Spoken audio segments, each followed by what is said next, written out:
You can see I've got my rose taped on there where I want to do this. And I used to draw each one of these freehand and carve them out freehand, but I wanted them to be a bit more consistent than that, so I decided to start tracing them on in putting them in the exact same location. I started that maybe 15 or 20 years ago. I really don't know how long ago. Anyway, I've been doing that ever since, and I do think I get a little bit more consistent, a little better results this way. But anyway, so I've got my carbon paper there. Now I'm going to start tracing this whole thing.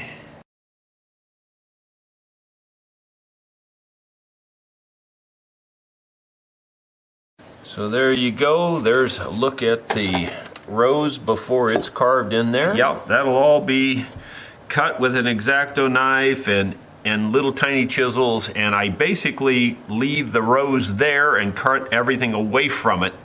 And that's really difficult to get perfectly smooth on this kind of wood. Oh my gosh, do I have my work cut out for me? I'm a glutton for punishment.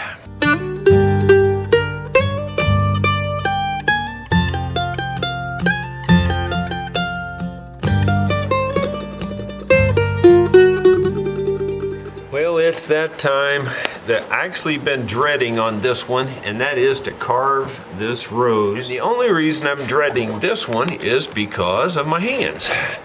I like to do this, but in this case, it hurts so bad, I don't know if I can. And this particular kind of wood is one of the hardest woods there is to do this on because of the grain pattern. It's hurting really bad. It's like I can hardly do it anymore. I'm trying to find ways to hold the tools that don't hurt so bad.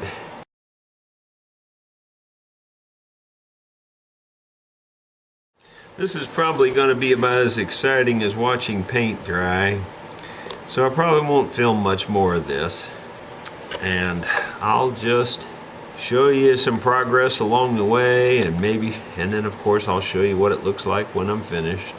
Something I've noticed here, just briefly, on the last couple of X-Acto knife blades I've used, the tip has been bending on these.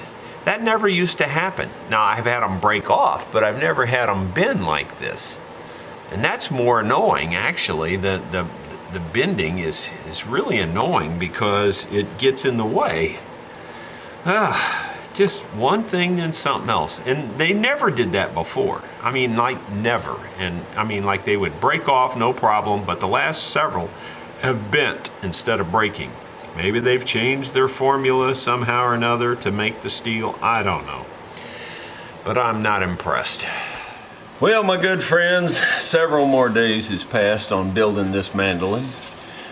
Where I left it was this top is basically finished. You can see the fabric around the F-holes, and it's pretty much done. The tone on this,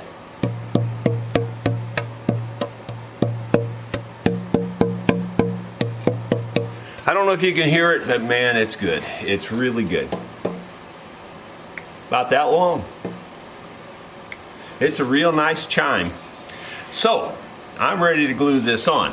Now, a day or two ago, I was actually carving this rose, but I thought, you know, I could go back to carving this rose or get this top glued on. I'm gonna go ahead and get the top glued on, let it set up, and while it's setting up, I'll be carving on the rose. That's my thought process this morning. It changes from minute to minute and from day to day. So, here's my process for gluing the top on. I put this back in the mold, and I've got it all pressed out with these little boards here and like a little wedge and things here. I got it all pressed out to the outer limits of the mold.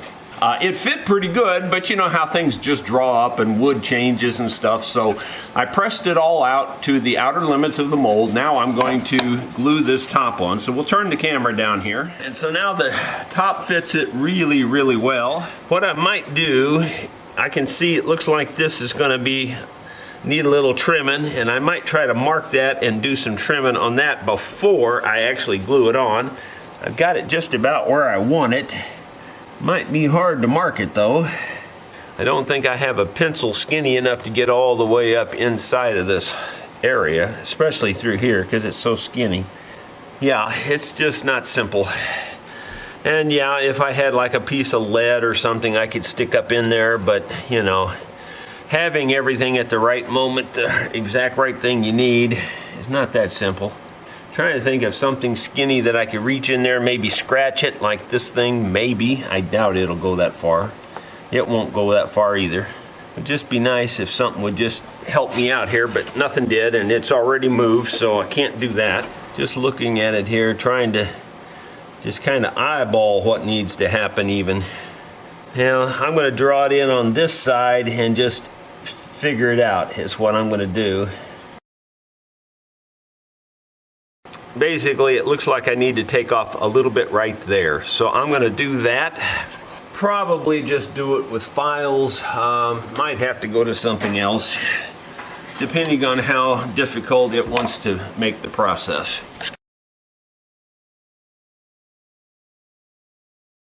I think I'll just go over to the bandsaw and trim that a little bit. I think I can just nibble that away.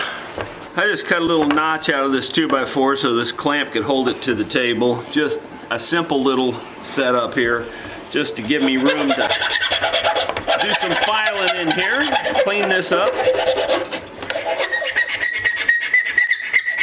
I don't know if you can hear all that squeaking, but it's a little bit daunting there, especially if you don't like fingernails on a chalkboard. That's called chatter. That just means something skipping over the surface. Instead of cutting, it's kind of skipping. Typically that's because the wood is vibrating and this is trying to slide over it at the same time. Well, that looks pretty good to me. Nice and round and nice looking. Let's see if it looks like it fits this better now. I don't know. Until I know, I don't know. Well, if anything, I made it a little bit small, but that's okay because actually it's going to fit pretty good. There's a little binding that's got to go around it and all that anyway, so all that's fine. Let's see if we're okay the rest of the way.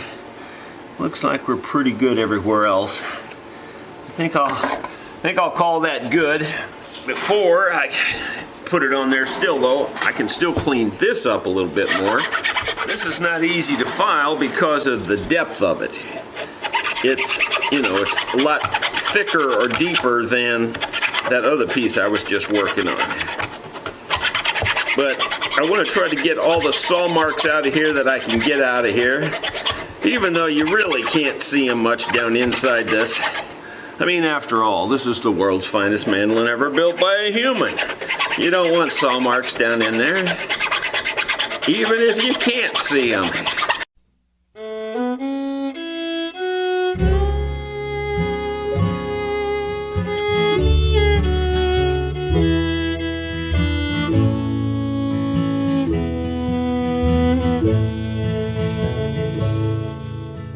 Watching the leaves fall to the ground, just like my life, they're spinning around. I think that's going to have to do. Everything seems tight. So maybe we can get this glued on here. And then the only problem is how do you clamp this?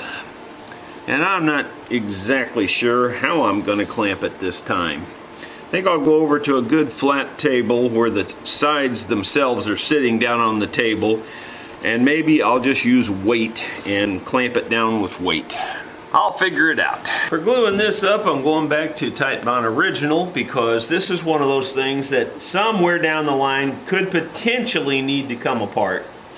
200 or 300 years from now, I'll be long gone, but somebody may need to take this apart.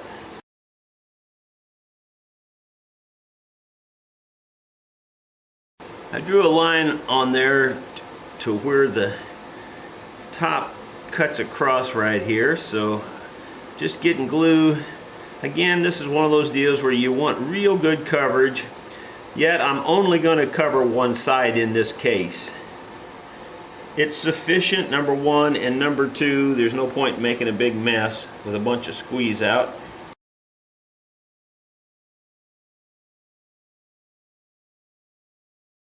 Alright, just going back through it one time, looking at it, just making sure there's, you know, like when you brush this out, a lot of times there's little air pockets and they'll open up and you'll see bare wood. So I'm just making sure there's no bare wood. It looks real good to me now. And now we'll lay this on here. I'll get it as close as I can to what I think is just right. And now I'll get me some weight and sit on here. Well, I was able to put enough weight on here. I think we've got it clamped sufficiently. These pieces of steel are pretty heavy. I put down this cloth to keep the steel from rusting to the top there. And then on right here on this end, I was having trouble with it. It seemed to be up just a teeny bit. So I put a little block of wood here to take up the space, put a clamp that spans that, and that seems to have clamped that down just fine. I don't see any further issues. I can pull up this and look around all the way around it, and everything seems tight and fine. So I think we're good. You know, I may go around and set a few more weights on it in just places like that. I probably will, but no big deal. I think we'll let that set up. So I'm going to get started back on this. I'm looking through the microscope. I've already outlined this with the X-Acto knife, so I've got a little spot in between these leaves that I just want to get out of there to leave the leaves standing up tall. And quite honestly, it's a very small space, and even my little tiny chisel looks huge in this space. So yeah, you really need tiny tools, that's for sure. Part of my tiny tools was this little dental pick, and I've sharpened the edge of it, and I may need to sharpen it again though, because it doesn't look too sharp right now. Yeah, it's not very sharp. So I'm going to sharpen this up and maybe use that to pry some of that stuff out of here.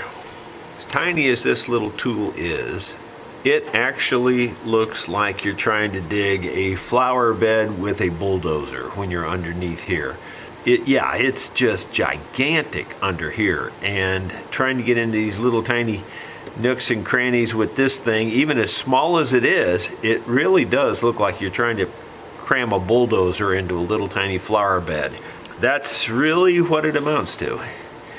It probably can't seem that way to you on camera, but if you were looking through this microscope, you would know what I was talking about. So for the most part, I'm doing most of it with the little tip of this little X-Acto blade, and even that seems huge in this area. You just have to manipulate it back and forth until you get it to cut what you want it to cut. It's not simple. I really do need some kind of a micro carving tool or something. I don't know just what, but I get it done with what I've got here, and it does get it done, but it is a very time-consuming process. I don't know if you can even have a feel for that without seeing it through this microscope. If you could see it through the microscope, you'd be going, oh my gosh. It's just crazy detail. And the whole idea is if you can make it look halfway good through the microscope, then to your naked eye it looks awesome. But in the microscope, it'll still look rough, but you know, you just have varying degrees of rough in the microscope. So if you can make it look semi-smooth in the microscope, it'll look really smooth to your eye. So that's what I'm doing. I just thought I'd show you a little bit of that, and I'll keep at it. I don't know if you can see that or not, but I think I'm done with it. Oh my gosh, that was a lot of carving. Took forever. I do still need to clean up around the outside and where it's, you know, to sand it a little bit and try to get the detail to get it really, really smooth. That's going to be hard enough. But that's what I'm going to work on now, is to try to smooth that out. So in terms of smoothing that out, I'm not exactly sure how I'm going to go about it. I'll probably take something small like this, try to wrap sandpaper around it some way and get in there and do the detail like this. In fact, these little rubber things might even be the best. I think this is the smallest one, and it's probably the best thing I can use to do this, and even it is a little large, quite honestly. So I just get down in the detail like this, and I just sand it as much as I can. I can't get into every single spot, but I can get up close to what I've carved. My whole goal is that this flower is actually standing up slightly higher than the rest of the instrument, than the rest of the back, or whatever you want to refer to it as. But anyway, it kind of is that way by the way you carve it. It's called relief carving, and you're basically removing everything but the item. I gotta say, I'm really proud of this one. It's super detailed. It's probably easily the very best one I've ever done. And I think all of them have been fine. It's just this one's really, if anything, I would say it's even extra fine. I really did take a lot of time with this one. Carve the whole thing under the microscope, where a lot of times I'll carve 80% of it with just close-up glasses and then detail it with the microscope. But this one, I carved everything with the microscope, which took a lot longer, but it also looks really fine too. And it's just going to be a whole lot more of that sanding and detailing, and I'll probably go over it 2 or 3 times to try to make sure I get it completely smooth. So I'll show you the next step when I get to it. I'm about ready to cut this angle on the heel of this neck. It's one of the most difficult cuts, and it's also one of the places you can easily mess this whole neck up after all the work you've done. I'm doing it from back here, and I've got light on it where I can see it pretty well, and I'm going to cut it very conservatively. At least that's my hope. Here we go. The touch of the wind, the clouds rolling on, reminds me of when life was a song. Oh, when life was a song, we'd dance and we'd sing. When life was a song, but it's spelled down.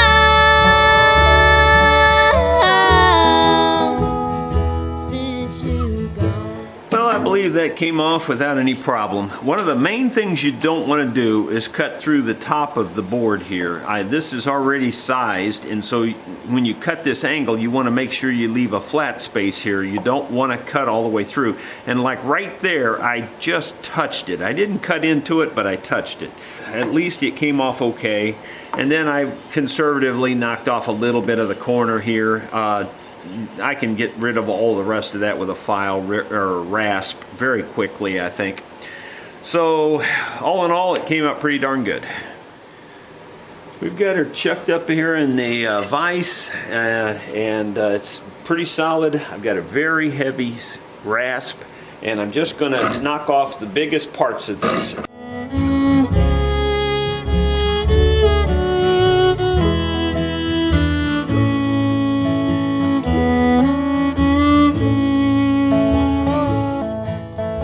Sun in the sky has disappeared.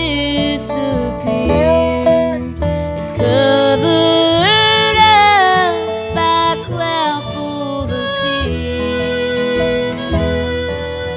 The whispering creek that's rolling along reminds me of when life was a song. That's probably about all I'll do with this really, really rough rasp. I'll go to a kind of a middle of the road one now. This rasp here is a double cut file, and it's much smoother. Oh, when life was a song,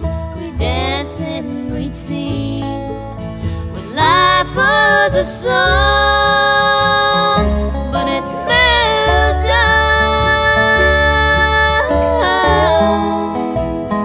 since you're gone. And that's probably all I need to do with that rascal on that side. This one's another double cut file that's even a little smoother. I'll just clean it up a little bit with this for now.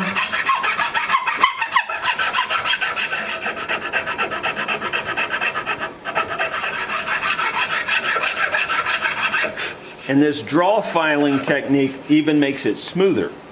A song that's been sung so many times. I've been through its times, weathers and dives.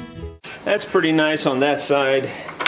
It's still a long ways to go, but that gets us close. And we'll turn it around and smooth out the other side. Oh, when life was a song, we dance and we sing. When life was a song,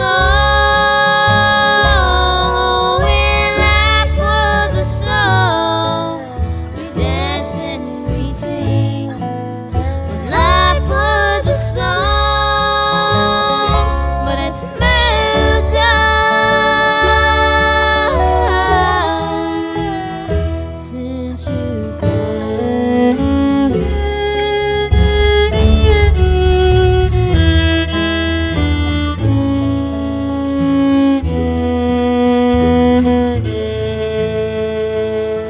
Well, we're not finished by any stretch, but that'll give you some idea how quickly you can make it in a fairly decent shape. And it's just, I would consider this rough shaped, but it's, you know, I mean, if a guy strung it up, you could actually play it, but it'd be a little big. And I can feel a little roughness in a place or two, and so now I'll probably take it over to the bench and work on it a little bit, sitting down more comfortable and start detailing it a little bit. Well, if we get our videos in the right order, you probably just saw me over there at the vise roughing this out. And this was just a big rough out is all it was. And I'll take some more double cut files, but these are even finer. And work off, you know, places that I can tell it needs it yet. Like I'm really not round yet, I'm still flat across here. So I got a lot of work to do to make it all come out and, you know, just flow, you know, is really what it amounts to. It just needs to flow without feeling anything. Mandolins typically have one of two shapes, either a very round neck or a kind of a V-shaped neck. Some of the lures had a little bit on the V-shaped style, and many of those were kind of V-shaped, and so that's kind of where I'm headed, is to make it a similar shape to the lure. So it'll be rounded, but mine's going to maybe a slight modification of between the V and the round. It'll be, you know, somewhat rounded, but yet also somewhat V'd. And the reason I do it that way is that way I won't satisfy either one. Just kidding, just kidding. Those who like the V won't like this, and those who like the round won't like this, and therefore I've accomplished my goal.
like that for right now. A lot of times I do the final shaping actually on the mandolin.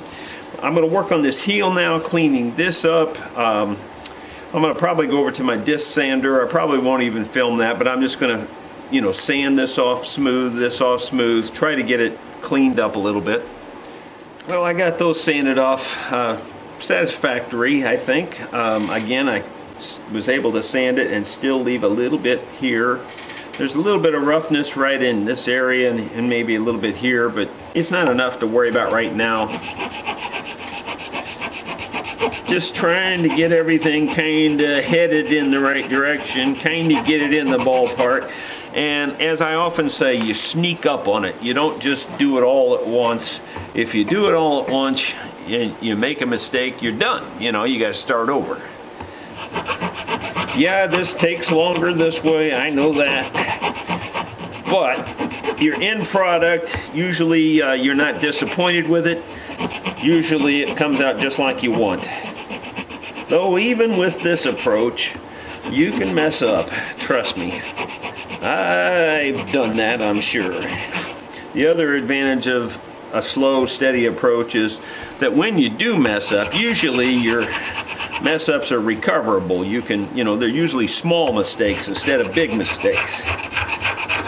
And you can blend them in, cover them up, do whatever you have to do.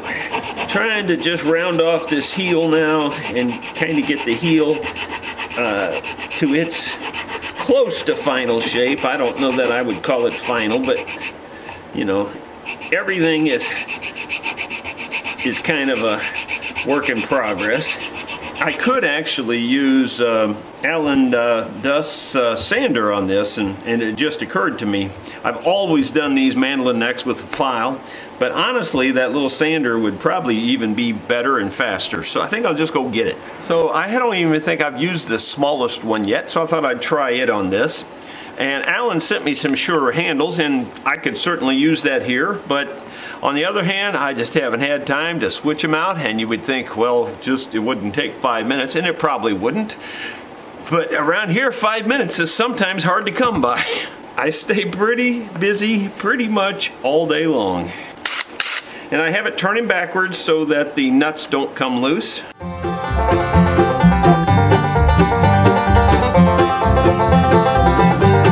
Yeah, that's the way to go. I'm telling you, that thing works awesome. It really does.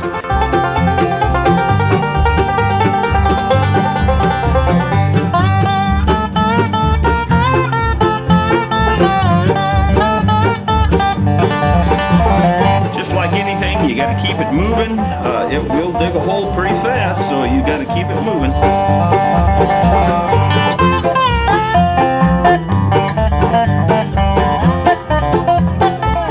Real good and real even with this. You can really control it.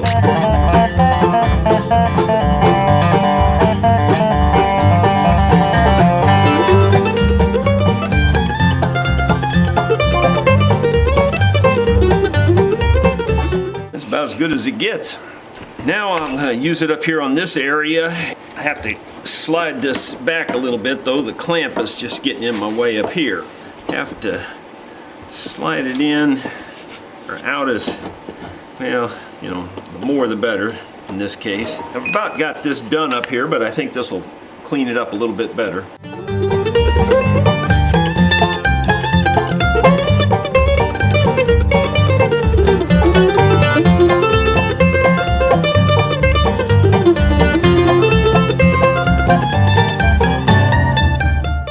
Yeah, these things work great. I'll try to remember to put Alan's email in our description of this video, and you can contact him about getting a supply of these. He makes them in 3 sizes, or at least that's what he sent to me.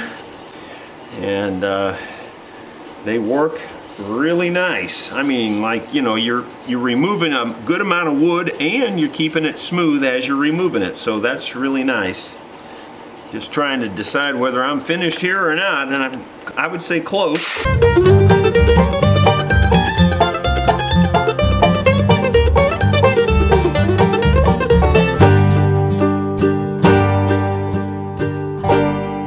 Now, on this type of wood, you'd have to be a little careful because this thing is pretty aggressive, and there's hard, soft spots. So, you know, like even moving it this way, you've got to be a little careful with that because it can grab in those soft spots and jerk it out. Now, it feels pretty good here, it's pretty smooth, but honestly, for this kind of wood, this file, flat file, is probably better because it spans the surface.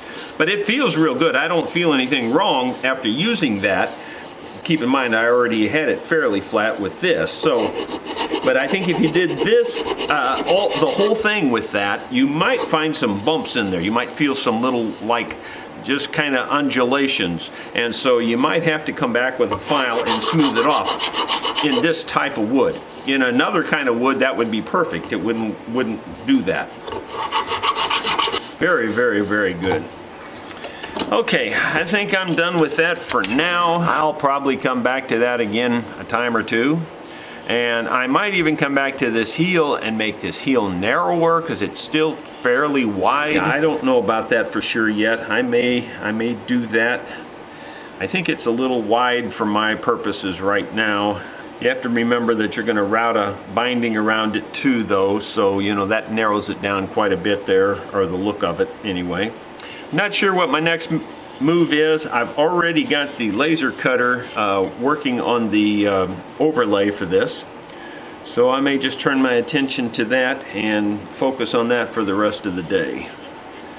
Off camera, I did a lot of measuring this heel that I have here. Then I just went ahead and drew that on here and tried to draw it a little bit on the conservative side, you know, to make it a little smaller rather than a little bigger, of course. It looks like it's going to be fine. I think I'll take it over to my neck slot cutting jig thing that I use on the bandsaw. I think I originally got that idea from Roger Siminoff. And anyway, we're going to go ahead and cut this. Now, that's a good point. I need to only cut it back to a certain depth. I'll use this as my depth stop. Maybe cut it a hair deeper than that, or cut that whole line out actually as my depth stop going this way. Anyway, we're going to go over and do that now. We're set up to cut out this slot here at the bandsaw, and basically this is just a little tilting thing that you can use to just help control it. It doesn't have to be terribly accurate in terms of exact height or anything. Just let you rock it back and forth and saw in and cut out a bunch of this stuff. So it's just for roughing it out. We're going to get started here and see how it goes.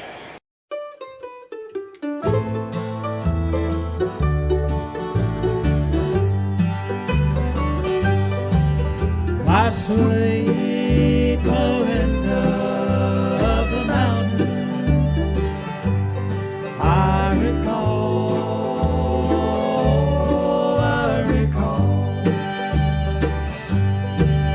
the day I met her on the mountain in the fall.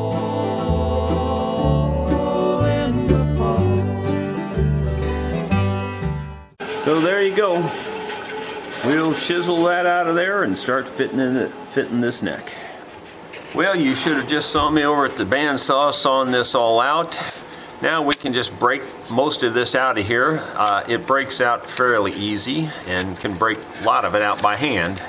Then I'll probably take my chisels and start doing that by chisel. Maybe start with a small chisel and just working it out here. Come springtime, we were married in a church house. Our love grew the summer long. Little did I know, my sweet Melinda. Let's just see how far we are there. Well, we got a long way to go, so we'll just keep at it. I'll basically just be doing a lot of shaving and a lot of fitting, and then when I get to another part of that, I'll show you my progress along the way. Trying to fit this neck on here, you want to make sure it's good and straight down through the body here. It's going on pretty straight. It's got a little bit of a lean to it, but not too bad. And what I want to do is put this paper in here. Of course, on camera it won't go very easy, but... And then I'm trying to keep the neck straight as I slide this on here. And this is the first time I've used the paper on this neck, so just trying to get some idea where it's rubbing. It's only rubbing in one spot. Actually, I think I'm going to turn the paper around and put it on the inside here more than I did on the outside. That shows the black marks there where it's rubbing, you can see. So that lets you know where your problem areas are. And then you just have to cut those problem areas away. And of course you do this very, very, small amounts at a time. In fact, the smallest you can do, the better off you are.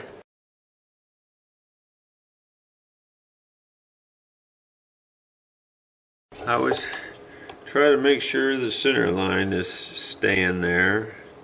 It's still a little bit leany.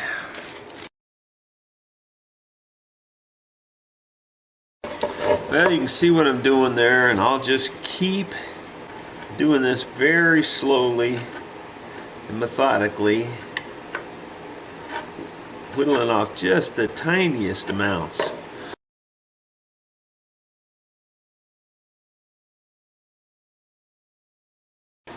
Anyway, that's what I'm doing, so I'll just keep at it until I get satisfied. Well, my friends, we're ready to try the name inlay in the Peghead for the world's finest mandolin ever built by a human. I've cut it out with the laser printer. This stuff is only 30 thousandths inches thick. That's how thin it is. It's crazy thin. It's one of these deals where if you look at it wrong, it already wants to break. So I'm going to try very carefully to pick it up. I'm going to try to pick it up with this X-Acto knife and lay it on here and hopefully get it to fall down in that hole. I printed it upside down so that because of the slight angle of the cutout, it fits the hole much tighter.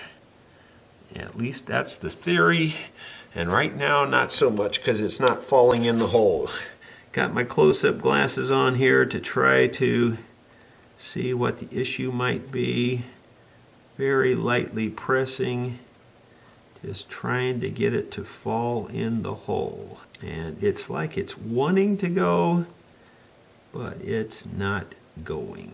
Something might have gotten missized somehow. It's not going, but I'm afraid I'm going to break it. If it doesn't go down in there, I've got problems because you can only do this one time and then I'll waste this whole piece of ebony. I think I'm going to have to deepen these and open this up with the router. The laser cutter just didn't cut this black ebony very deep. And I knew that. It's just so frustrating. Because I took hand time and cleaned every bit of this out by hand under the microscope. And yet it's still not quite deep enough, I don't think. So it looks like it's back up and punt yet again. Well, I've got the router set up here and I'm going to have to go to the routing option. I figured I was going to have to. You can't tell how deep the laser cutter cuts, especially in this black wood. You can't tell. You can look at it, you can take different things and look down in there and you just can't tell. And it's pretty much a guess. I'm going to go ahead and try cutting it out by hand the rest of the way.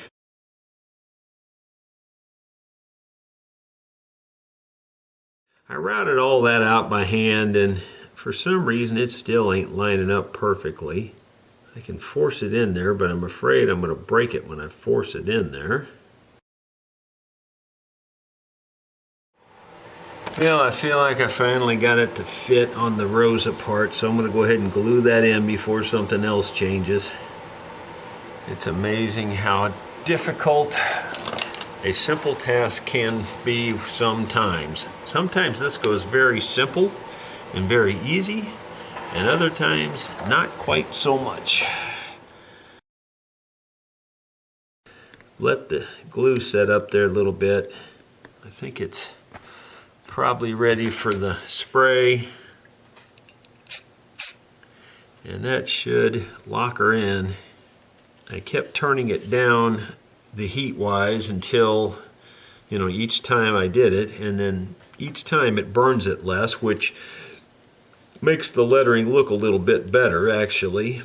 But when you sand it off, it looks pretty good. But this should look the best because I cut it with the least amount of heat possible, I think.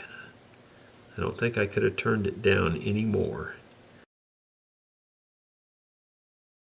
I think I'm actually going to cut it again because this one little leg broke off of here on the, and I think I'm going to have to actually route it just a little bit more in that area.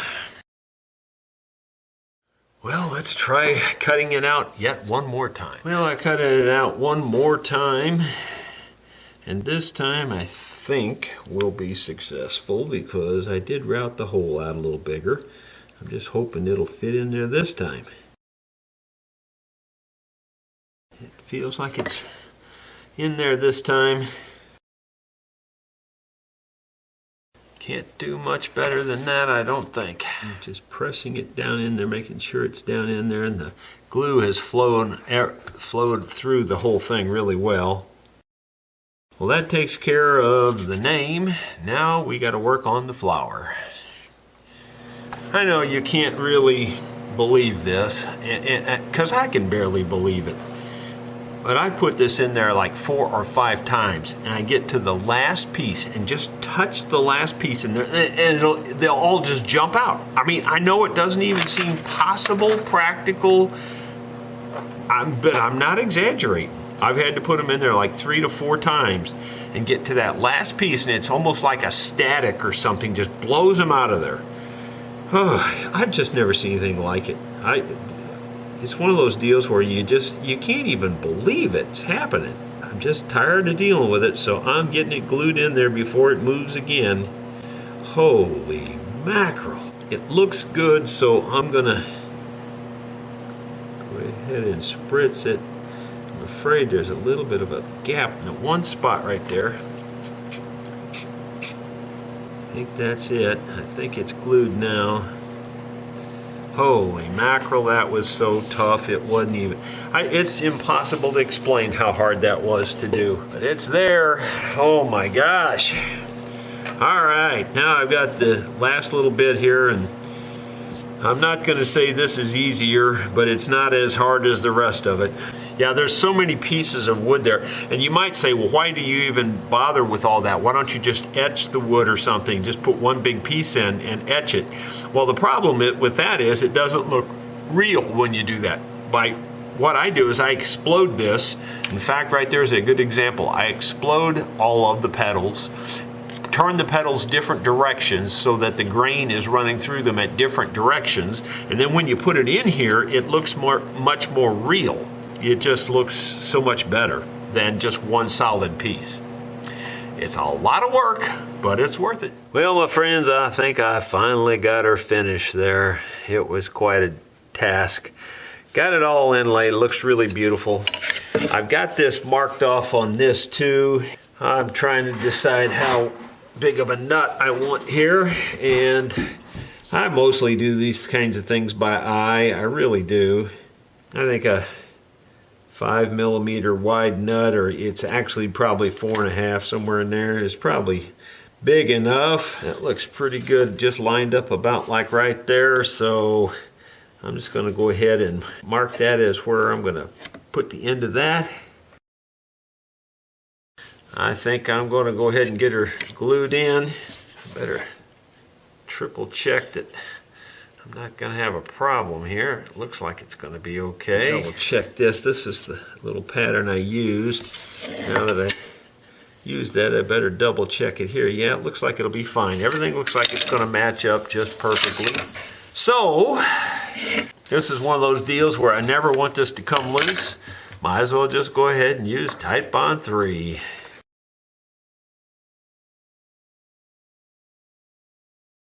I'm going to go ahead and smear this over both of them, even though that's going to cause it to slide around a lot. I'm going to put a little brad nail through the spot I don't care about on this to keep it from sliding before I clamp it. Might even have to drill it first. I don't know, but I'll figure that all out.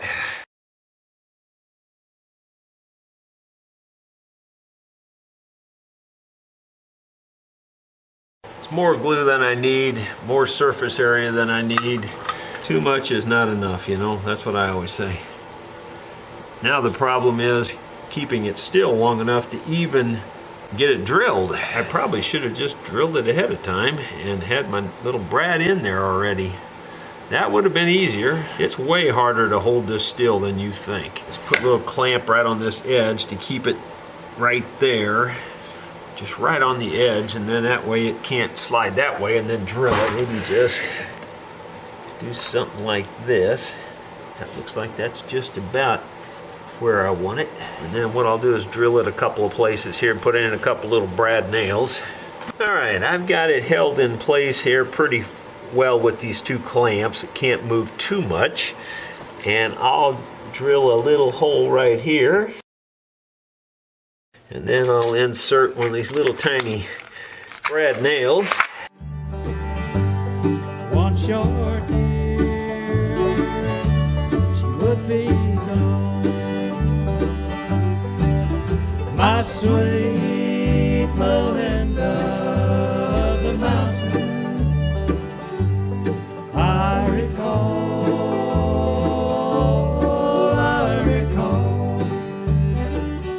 Now I can just take this over there to the, don't have to worry about it moving. I'll just take it right over there to the vise, clamp this thing in the big vise like that, and just leave it overnight.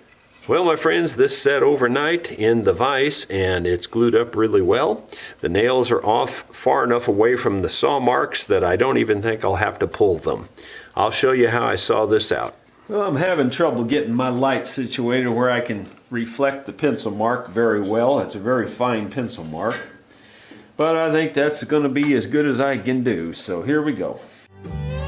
The day I met her on the mountain in the fall, in the fall. I'm just going to have to stop and darken my pencil lines. I cannot see them well enough. Well, I darkened the pencil marks, and then as I did that, I got to remembering that I want to drill this hole before I go much further. So I'm over at the drill press, and we're going to drill that hole. It's the small, I guess you'd call scroll or curl in the peg head. So anyway, we're going to drill that hole first.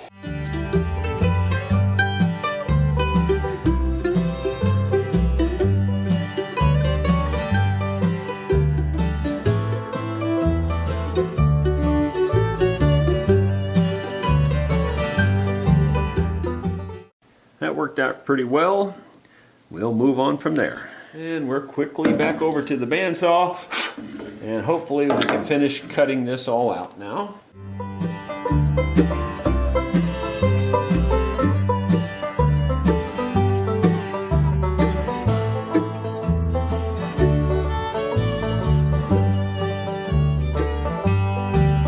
Now I kneel by her graveside in the valley, listening to the lonesome crickets call. Can't help but cry and remember the day I lost my Melinda in the fall. My sweet Melinda of the mountain, I recall.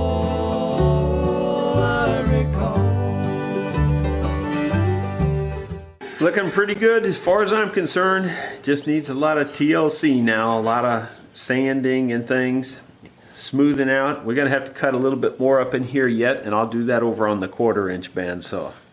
Well, I don't know how the camera angle is gonna work for you there, but that's the best I got.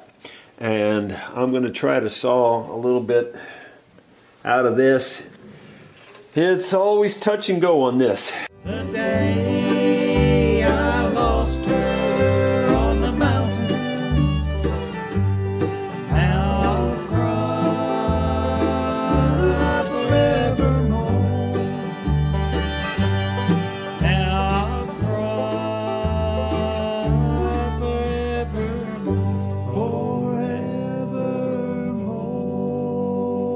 That's about as good as I got, and I don't want to press my luck any further. Well, I'm at the sander, and I'm going to get this going. It's really noisy, so we'll just mute this part, but you can see what I'm doing.